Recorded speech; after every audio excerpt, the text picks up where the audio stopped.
Hello friends, looking at current affairs for 3rd June. The news items picked up from the Hindu newspaper are these 10. We'll look at them in detail. The first one, Trump pulls US out of Paris Climate Pact, hits out at China and India. So this was what was the entire world apprehensive about, and now it has come true. USA has pulled out of Paris Climate Agreement. So this decision taken by US President Donald Trump, who is a climate change skeptic, who does not believe that climate change occurs due to man-made factors. And that is why he has said that even the Paris Climate Agreement is criticized as being discriminatory. So differentiation, as we discussed yesterday too, is inherent in Paris Climate Agreement. So developing countries are allowed to have emissions, and developed countries, because they have already emitted so much. So the present global warming is because of their emissions post-industrial revolution. So that is what is being targeted, that they have to make maximum contribution, even provide funding to the developing countries, and developing countries, after peaking their emissions, they have to start reducing too. And clean climate technologies, clean carbon technologies, etc. are also available now. So these technologies are there with developed countries. So this technology transfer should also come so that these cleaner technologies can be adopted by developing countries, and they can also make contributions to combat climate change. So these are the grounds on which Paris Climate Accord is based. But US President Donald Trump says that China is criticizing from, of course, the perspective, the statements which he's saying are correct, but the reason behind them is not stated by him. So that's what it is, that China will be allowed to build hundreds of additional coal plants. So you have already, US has already built, China is now building. So that's that. So we can't build the plants. He's saying USA now can't build the plants, but they can. But you're not at the same level. So that has to be understood. India has also, under Paris Climate Accord, it can double its coal production by 2020. So this is what he is stating. He says that because of this Paris Climate Accord, there will be redistribution of American wealth to other countries. Because America will have to provide, all developed countries will have to provide funding to developing countries to adopt cleaner technologies, to be climate resilient, climate change resilient. So this is again criticized. Plus he says it will transfer American jobs abroad. So this is what he says. Former President Barack Obama, he had argued that global climate regime, Paris Climate Accord, will result in creation of wealth and jobs in USA. So what was his ground of arguing on these lines was that because now cleaner technologies would be developing, so it's a new area of development. So this would also create opportunities, will create economic, an avenue for the companies here in USA. So like wind technology, solar technology, the best of technologies developed, even sold to other developing countries, is a means of economic activity. So that was his ground of arguing in favor of Paris Climate Accord too. And of course, climate change, combating climate change is also key for the entire world to survive.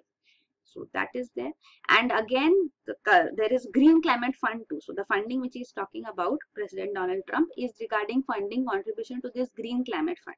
It was established in 2010 under UNFCCC, United Nations Framework Convention on Climate Change. This is the convention under which even Paris Climate Accord has been finalized. So this Green Climate Fund will be the major source of funding for even the $100 billion funding which is required for Paris Climate Accord too. So this is there. So presently too, President Barack Obama has condemned this decision, but he has restored faith in America, saying that America's private innovation and public investment in growing industries like wind and solar industry will create some of the fastest new streams of good paying jobs in recent years, even with this decision of opting out of Paris Accord. So that is the statement coming from him. Here you can see. So another point of importance is that the largest emitter of greenhouse gases in terms of CO2 emissions. So these greenhouse gas emissions are taken in equivalence of CO2. So it's CO2 emissions which are calculated. So percentage share, you can see China has the maximum share. This is present status. Presently, China is the largest emitter of greenhouse gases, and USA comes second, and India comes a distant third. Means compared to these two, like China, USA is half of China's. India is not even half of USA. So India is far off, but it's the third largest emitter of greenhouse gases. So this is there. And Russia comes fourth, Japan sixth, fifth. This is regarding the history of climate change too. So the glacial events which have taken, the last ice age, and how carbon dioxide emissions, CO2 levels as such are seen across over this period. And this is the present era. So here you can see the emissions presently, CO2 emissions are rising much higher than any level earlier. So this is unprecedented rise in CO2 emissions, which is highlighted. Then this is regarding the global CO2 emissions and the contribution. So as we see, this is China's share in CO2 emissions, USA, then comes EU as a whole. India, of course, was third, and but with EU, it comes fourth here. And these are the other nations mentioned. Apart from these nations, the rest of the world CO2 emissions are only 7.67%. Then this is regarding the Green Climate Fund. As we spoke about it, established in 2010 under UNFCCC to provide funding to developing countries to counter climate change. So this is being based in Incheon in South Korea. And now still there is no clarity on it, that whether this funding is based on public funding, means government funding provided by various countries, or would it also include leveraged private finance. So that should also be counted as a funding under this or not. There is no clarity yet on this, because Paris Climate Accord also requires $100 billion per year by 2020 to be generated, and that would be through Green Climate Fund. Majorly this source of funding would come. Then the next news item is Odisha may give lessons in disaster preparedness. So this is regarding Odisha State Disaster Management Authority being ready to provide training to around 14 Pacific Island nations. So these nations are prone to tropical cyclones just like Odisha, but Odisha has now become resilient. In 1999, when a super cyclone hit Odisha coast, it had resulted in around 10,000 lives lost. But now, recently in 2013, when Cyclone Philin struck Odisha coast, only 21 casualties were reported. So this disaster preparedness, which has been disaster resilience, which has been developed in Odisha, can be taught and shared with other countries. So this is what is being looked forward to. And the State Disaster Management Authority here, the head is speaking about what steps have been taken by Odisha in this matter. So he says that emphasis is there on micro level preparedness besides macro planning. So micro level preparedness, it's as the grassroots level. So list of pregnant women, disabled people is prepared. And that is because they are the most vulnerable. Children, women are most vulnerable, the disabled, the elderly. So they have the list has to be prepared, and their evacuations have to be taken care of. Even emergency situations at hospitals should be handled well. So these aspects, micro level developments and steps taken, result in casualties kept to the minimum. So this is one point he speaks of. Second point he speaks of is that volunteers, village level volunteers have been trained as first responders. So in disaster management, this is terminology called first responders, because whenever a disaster strikes, be it any type of disaster, the relief reaching the place takes a lot of time. So between the disaster and the response coming from the government and from the entities takes time. So that is why the people present there should be ready to respond. So these people are called first responders. So they have to be prepared, and they have to be there in minimum of time possible and provide and should be aware of what steps need to be taken. So that training is required. So those first responders are trained and prepared. So that step has also been taken by Odisha State Disaster Management Authority. Then Odisha Disaster Rapid Action Force is in place. So it also tries to reach the disaster spot in time. And also Odisha has adopted Mission Zero Casualty policy. So for all disasters, they have trying to have zero casualties, means zero deaths. So this is regarding Odisha's disaster preparedness. Next is Prithvi 2 missile successfully test fired. So this Prithvi 2 missile is a nuclear capable missile developed by India under the Integrated Guided Missile Development Program. So this missile has a range of 350 kilometers, and it has warhead capacities 500 to 1000 kg. So this Prithvi 2 missile has already been inducted into the armed forces in 2003. Presently, this was a user trial done by the army. So this means that this missile was randomly chosen from the production stock and the entire launch activity was carried out by the specially formed Strategic Force Command. So the Strategic Force Command has been established in 2003, and it is the body which will be responsible for management and administration of countries' strategic tactical nuclear weapon stocks. So the user trial as such was done. So Nuclear Command Authority is the civil side, and this is the military side of the entire nuclear stockpile as such, which we have. How they would, their usage would be authorized. So it will be authorized from the civilian side, and the operation would be carried out by the armed forces. So Nuclear Command Authority here is comprising of the executive and the political branch. So this was also established in 2003, and the Executive Council is chaired by National Security Advisor, and Political Council is chaired by the Prime Minister, who is advised by the Executive Council. So this is how it functions. The Political Council will finally give its decision and authorize the nuclear attack, and it will be executed by Strategic Forces Command. So this user trial was presently done by the Strategic Forces Command. It's tri-service, means all three services are represented here too. So this was also monitored by the scientists from DRDO. So this is the training exercise done presently. So this is a guided missile. It has advanced inertial guidance system. So these guided missiles are actually ballistic missiles whose initial phase are guided. So this you can see, the initial phase is the guided phase. After that, it follows the natural trajectory. So this is the ballistic trajectory which is there. So when you throw a ball at this particular angle, to what you would see is it would go up and then fall down. So this is the same idea used here. This is under the force of gravity that it would come back.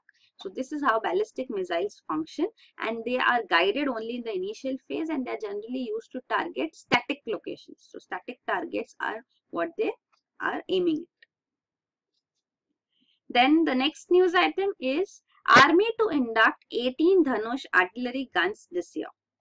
So these Dhanush artillery guns are indigenously developed guns which are an upgraded version of Swedish Bofors guns. So these Swedish Bofors guns were procured by India from Sweden in 1980s, mid 1980s, and it resulted in a huge scam which had been unearthed. So this Bofors scandal which had come up, the kickbacks which were paid for this deal to go through, was prominently in news and has been investigated into. So these Dhanush artillery guns are the ones which we have indigenously developed now, based on this Bofors guns only. So these first regiment of 18 such Dhanush guns will be inducted into the army by the end of 2017.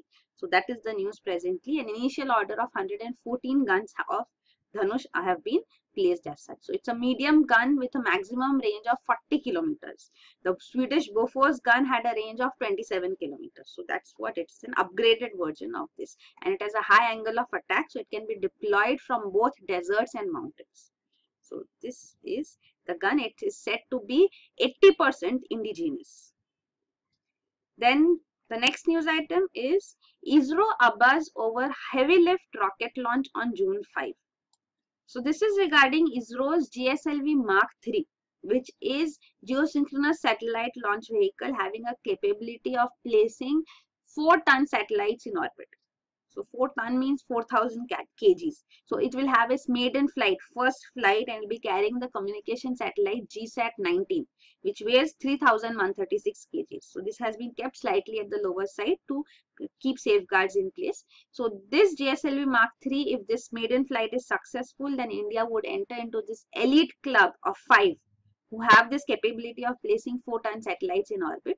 And presently they are US, Russia, China, Japan, and Europe. India would be the 6th entrant here. So this is there. So this will improve ISRO's capabilities of placing satellites in geosynchronous transfer orbits. So earlier, for heavy communication satellites, which we were using services of European Space Agency, the Ariane rocket launch was done for our communication satellites from French Guiana in South America. So this will not be required. Then we'll have our own capability of placing satellites in geostationary transfer orbits of 3,600 kilometer to plus even low Earth orbits up to 800 kilometers. So this is the latest development which we have done. This is the GSLV Mark III. You can see the satellite launch vehicle is being taken to the second launch pad which has been developed in Sriharikota. So this is shown. This is the orbit, geosynchronous transfer orbit. So this geosynchronous transfer orbit, this is the geosynchronous orbit. The geosynchronous transfer orbit is an orbit in which the satellite is first placed, after which it enters into the geosynchronous orbit. So this reduces the efforts required. The fuel will also be saved, because what happens is, for a geosynchronous transfer orbit, this you can say it's a highly elliptical orbit. So here, once it reaches this point, then only with a thrust, delta thrust here, it can reach into the geosynchronous orbit. And if you wish to directly place this satellite, means you want the satellite to go into an orbit like this, it would take a lot of, energy and capabilities. So that is why this geosynchronous transfer orbit is used to place satellites in geosynchronous orbits. Then here you can see this is mentioned about geosynchronous or geostationary transfer orbits. So this is used for civilian as well as military purposes. It's at a height of 36,000 kilometers approximately from the surface of the earth. Then the next news item is India has 31% of world's poor kids report. So this is the report of Oxford Poverty and Human Development Initiative. This is Global Multidimensional Poverty Index 2017, which is provided by them. So this is seeing multidimensionally poor children. And in this context, it says that around 31% of world's multidimensionally poor children live in India. So what is this multidimensional poverty? So multidimensionally poor child is one who lacks at least 1/3 of 10 indicators. So there are 10 indicators grouped into 3 dimensions. So if 1/3 of these indicators, at least 1/3 of these indicators are, there are lackings here, then the child is called multidimensionally poor. So the 3 dimensions are health, education, and standard of living. So this is there. So this calculation which has been done, India stands 37th amongst 103 countries. So this global multidimensional poverty index, in terms of figures, it's quite high. So out of India's 21.7 crore children, 49.9% means 50% of the children are multidimensionally poor. So it's a huge amount as such to, a huge figure at 49.9%. But if you look at sub-Saharan African children, then there is a huge percentage of children who are multidimensionally poor, more than 50%. So it says that nearly 50% of the children in 103 countries are multidimensionally poor. And at sub-Saharan Africa, the average is also 58%. So here you can see Arab states is also 53%. South Asia occupies the 3rd spot at 49%. So this is multidimensional poverty being calculated here. It also shows you the maximum number in terms of numbers, the maximum number of multidimensionally poor in India. Then comes Nigeria, Ethiopia, and finally Pakistan. So this is the report Multidimensional Poverty Index. So here you can see in terms of numbers. So this shows the number of people, of which number of people who are poor, of which number of children who are poor, and of which the number of poor children in India. So this is there, and this shows you in numbers. So in terms of numbers, India has a huge number of multidimensionally poor children. Then comes Nigeria, Ethiopia, and Pakistan, who are far away from us in terms of figures. In terms of percentage, it's the African nations where you see the maximum percentage of poor among countries, children population. Then the next news item is Second World War artifacts set to fly to the US. So this is the second bilateral exercise which is now being undertaken. So India is returning the mortal remains of American soldiers who had perished in Arunachal Himalayas during World War II. So during World War II, the aircrafts majorly belonging to China National Air Corporation were flying to British ruled India to get supplies, war supplies. So many such flights were undertaken, and there were nationalist Chinese soldiers and American soldiers on these flights, and many of these flights crashed in Arunachal Himalayas. So these remains are still here. The human remains as such, the human skeleton remains and can survive for centuries. So these remains of missing soldiers had been demanded by the families in America, and now their physical remains are being returned. So this recovered remains are genuine has also been confirmed by the US Department of Defense prisoner of war then even Anthropological Survey of India is involved here. So they are undertaking this task of returning the remains to USA. Then the next news item is Netaji file is not closed, center. So this is regarding an RTI query regarding Netaji Subhash Chandra Bose, and the response came that Netaji Subhash Chandra Bose has died in a plane crash in 1945. So this is also called a typo error, that they said has died, it should be had died. So this seems like a conclusion coming from the government. So government has clarified, this has created a furor. The Mamata Banerjee, Chief Minister of West Bengal, has also criticized NDA government for handling the matter casually. As a response, the central government has stated that the conclusion was arrived at based on the conclusion by UPA government in 2006, and they say Netaji's file is not closed. If there's fresh evidence coming in, then we can take that into consideration too. What is this huge furor all about is Netaji Subhash Chandra Bose's death. So death is a mystery here. We'll see about him. So here you can see he was born on January 23, 1897. He was elected as the president of Congress twice. He also founded his own body, All India Forward Bloc. So he was an advocate of armed struggle for India's independence against Gandhi's struggle through satyagraha, non-violence. So there were differences as such between Netaji Subhash Chandra Bose and Mahatma Gandhi. So Netaji and Jawaharlal Nehru both were the prominent young leaders then, but Jawaharlal Nehru was endorsed and supported by Mahatma Gandhi, and Netaji Subhash Chandra Bose quit from Congress too during World War. When World War was initiated, World War II, at that time he also met Hitler. He escaped. He was put under house arrest, but later he escaped. He went to Germany, met Hitler. He also went to Japan, where even the Indian National Army, Azad Hind Fauj, was assistance was taken from Japan, and even attacks were done to recapture India from Britain. So such steps were taken, bold steps were taken. The statement given by him, तुम मुझे खून दो मैं तुम्हें आजादी दूंगा, give me blood and I'll give you freedom. So these were his words. He in 1945, it's known the last flight which he took is not known that where is he now, because that flight is supposed to be crash landed and he died in it. So there is no evidence as such of this. So that is why this appearance was a huge mystery, and there were estimates made that he must be alive.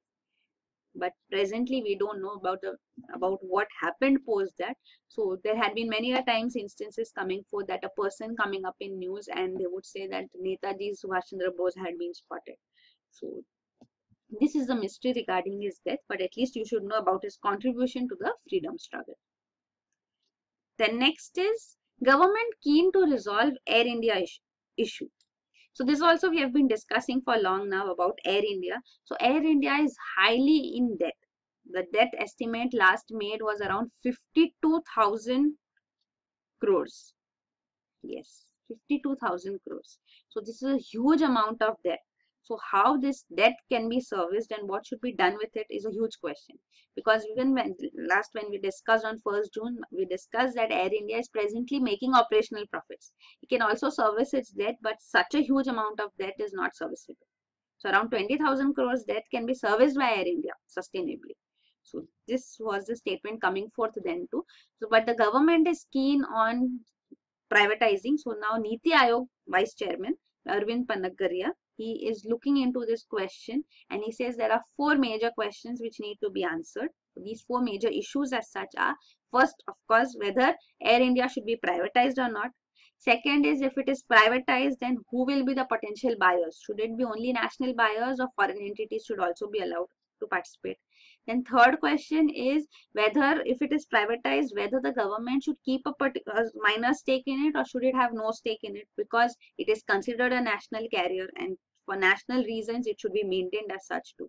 So then if it is privatized and government keeps a significant share, then again that's what the utility as such is questioned. Then fourth question is regarding the debt. So debt of the airline is highly unsustainable. It cannot be sold with huge amount of debt. Nobody is going to buy.